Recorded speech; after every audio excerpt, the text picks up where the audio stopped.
Namaskar, welcome to all of you. Class 10th SST, in which today we are here to study over the topic none other than federalism. Actually, I started my journey in my previous session, in which we studied about the concept of federalism. After the discussion of definition and as well as concept, I told it to you that in the coming up session we will discuss about the key features of federalism. देखो अब चीज़ों को समझो, ठीक बात है भाई, परिभाषा याद हो गई, कोई बात नहीं, परिभाषा समझ गए, लेकिन की फीचर्स को समझने से फायदा क्या होता है कि you will get the complete concept. आपको पूरा कॉन्सेप्ट समझने के लिए मिलेगा कि आखिर संघवाद है क्या. एंड दिस चैप्टर, आप याद रखिए, यह चैप्टर कोई आपकी कक्षा के लिए नहीं है. संघवाद एक ऐसा चैप्टर है जो आने वाली प्रतियोगी परीक्षाओं में भी जब आप सामान्य अध्ययन की तैयारी करेंगे तो भी इस चैप्टर से आपको रूबरू होना होगा, डेफिनेट. तो ठीक है भाई, परिभाषा समझ गए. फेडरलिज्म मतलब दो तरह का ये है, फॉर्म ऑफ गवर्नमेंट है, central government and state government, हितों की पूर्ति के लिए होता है. सब कुछ अच्छी बात है, समझे. Now in my today session we will start discussion over the key features of federalism. The first thing, what is clear by the definition of federalism? Simple बोलोगे सर, आपने कहा था ना दो स्तर पर सरकारें होंगी. Definitely you are correct. There are two or more levels. There are two or more levels means ultimately more than one tier of government. More than one tier of government. Either you can say like state government, either you can say अब state government के जगह पे regional government, आप जिस तरह के भी technical टर्मों को लाएं, लेकिन सार वही है कि federalism means having more than one layer of government for governance. सही बात है. हिंदी बिल्कुल सरलता से आप समझ गए होंगे कि भैया दो या दो से अधिक स्तरों वाली सरकार होती है. दो या दो से अधिक स्तरों वाली सरकार होती है, ये इसका एक की फीचर है. दूसरा, this one is correct that in this the concept for governance is what? Having the structural design of more than one tier of government. But it's also fact that the overall they are going to rule or going to govern on the same citizen. उदाहरण को समझो. अब केंद्र सरकार भी अगर कोई नियम बनाता है तो ये अलग बात है कि हम भाई वो सभी राज्यों के लिए बनाए.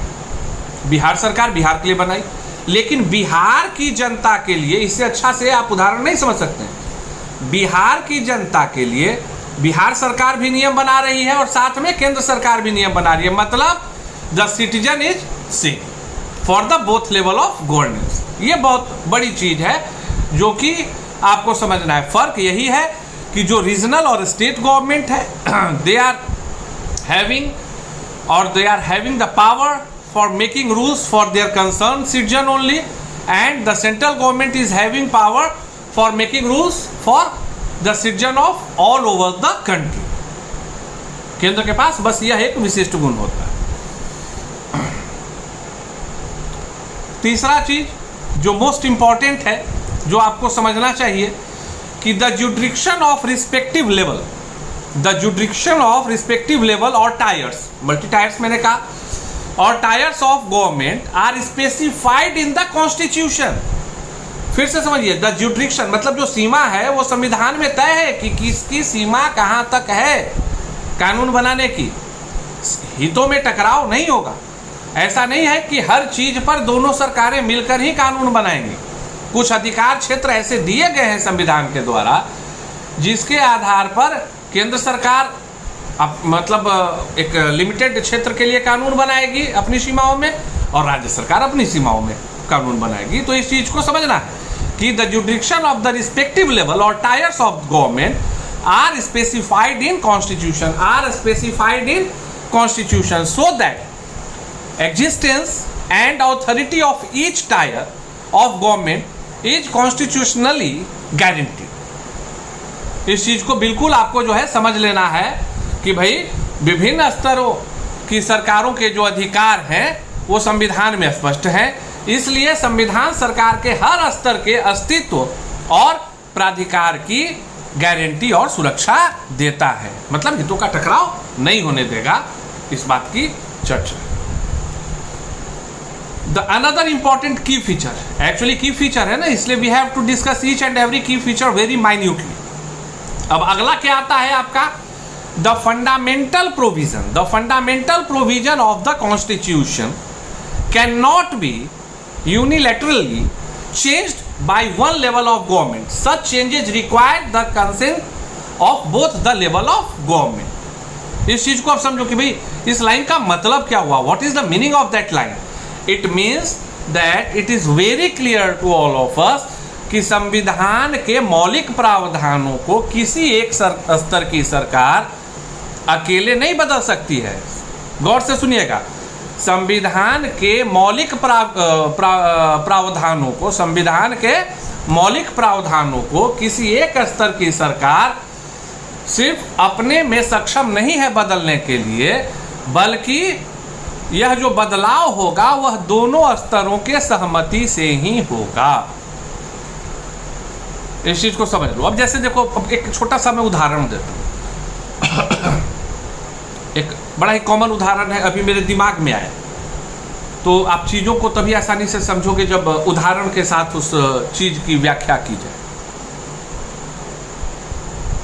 पश्चिम बंगाल का आप नाम सुने होंगे, चुनाव हुआ है, बोलोगे हाँ सर चुनाव हुआ है। ममता बनर्जी चुनाव जीत गई, मतलब ममता बनर्जी की पार्टी चुनाव जीत गई, बोलोगे हाँ सर पार्टी तो जीत गई। ममता बनर्जी चुनाव हार गई।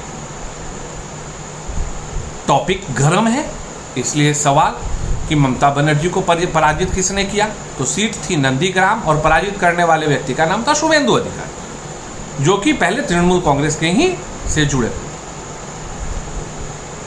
ममता बनर्जी इस बार चुनाव के पहले बोली कि भाई विधान परिषद होना चाहिए। अभी बिहार के तुलना में तुम सुनो, बिहार में सुशील मोदी, नीतीश कुमार जी है ना मुख्यमंत्री हैं, नीतीश कुमार जी हमारे माननीय मुख्यमंत्री आदरणीय नीतीश कुमार जी, वह बिहार के किस सदन के सदस्य?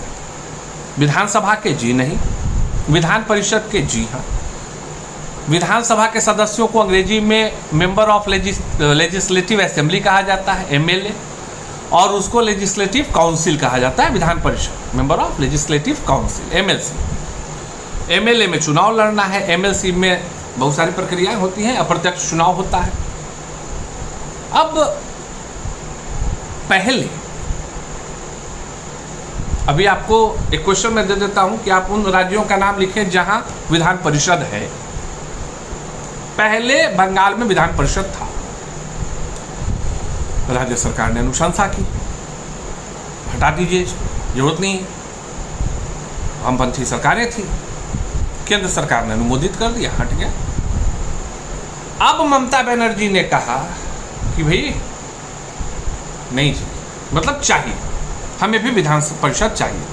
अब इसका मतलब क्या है कि 2/3 से वो पास करेंगी कि हमें विधान परिषद चाहिए। उनके मान लेने से, अभी इस पॉइंट को समझो, उनके मान लेने से या उनके 2/3 बहुमत से पारित करने से विधान परिषद का गठन नहीं होगा।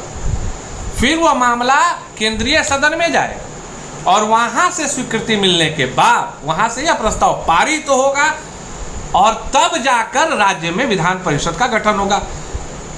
Combination, balancing between both the government, state government and as well as central government, है कि नहीं? बोलोगे है। अरे भाई कॉन्सेप्ट समझो, राज्य था, वो तो कह सकता था ना मेरा राज्य मुझे चाहिए, मैंने अपने राज्य की विधानसभा से इसको स्वीकृति दिला दी, तो मुझे केंद्र से क्या जरूरत है? नहीं। यह फेडरलिज्म का एक कॉन्सेप्ट होता है कि आइदर इसमें न तो केंद्र सरकार ही पूरा निरंकुश हो सकती है और न ही राज्य सरकारें भी निरंकुश हो सकती। एक संबंध, एक बैलेंसिंग होना है, दिस वन इज द। और इसके लिए संविधान में है कि भाई अब हितों का टकराव नहीं हो, तो संविधान में इस तरह की व्याख्या है कि आपको वहां से भी पारित करवाना होगा। संविधान ने कर दिया, अन्यथा दीदी बोलती कि भाई क्या जरूरत है, मोदी मानुस नहीं चाहिए हमें। लेकिन ऐसी बात नहीं है। संघीय ढांचे में इस तरह की व्यवस्था संविधान के द्वारा की गई है कि इस प्रक्रिया का पालन करके आप इससे मुक्ति पा सकते हैं, और इस प्रक्रिया का पालन करके ही, काइंडली कवर इट, इस प्रक्रिया का पालन करके ही आप उसकी स्वीकृति भी पा सकते हैं। So that one was the fifth की फीचर ऑफ फेडरलिज्म। अब आता है छठा। अब आता है छठा। छठा तो बड़ा आसान और अभी मनोरंजक मैं बना देता हूं।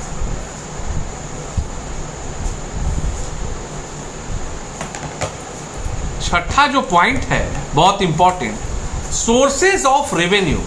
Kindly minutely listen it to me because this chapter is very interesting and I am feeling very excited. इतना अच्छा तो मतलब टॉपिक मिल ही नहीं रहा जिसको एकदम वर्तमान से जोड़ के और आपके दिमाग में बैठा दिया जाए। Sources of revenue for each level of government. It means I am just trying to explain about the central government and as well as state government are clearly specified to ensure its financial autonomy. इसका मतलब क्या हुआ कि भैया वित्तीय स्वायत्तता निश्चित करने के लिए विभिन्न स्तर की सरकारों के लिए राजस्व के अलग अलग स्रोत निर्धारित किए गए हैं। भैया इस प्रकार का कर केंद्र ले सकता है, इस प्रकार का कर राज्य ले सकता है। और इस चीज को समझने के लिए currently I am not having any restaurant bill, अभी मेरे पास नहीं है।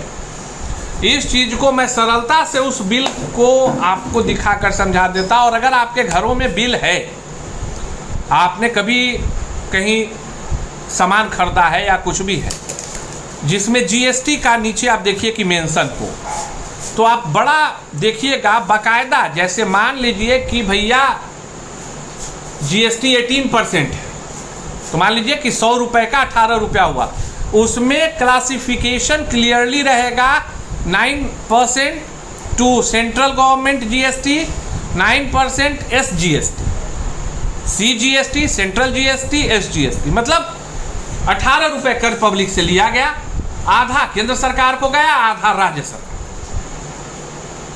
यह इस चीज को समझने का सबसे अच्छा उदाहरण है कि कर जो है अभी जीएसटी लागू करने के बाद भी राज्यों के साथ हितों में टकराव न हो, इसके लिए सरकार ने बिल्कुल ही स्पष्ट रूपरेखा बना दी कि जो भी जीएसटी का स्लैब है 6% हो तो 3-3, 12 हो तो 6-6, 18 हो तो 9-9, 28 हो तो 14-14, केंद्र सीजीएसटी, स्टेट गवर्नमेंट एसजीएसटी। आप कोई भी जीएसटी पेड बिल देख लेंगे, जीएसटी चार्जेस को 2 भाग में बांट के इक्वली ओवरऑल लिया जाता है। तो यह जो आपका 7th पॉइंट है, इसको बड़ा ही कॉन्सेप्चुअली ढंग से रिप्रेजेंट करने का काम करता है। इसका मतलब क्या हुआ? अब जो ओवरऑल है इसका मतलब क्या हुआ?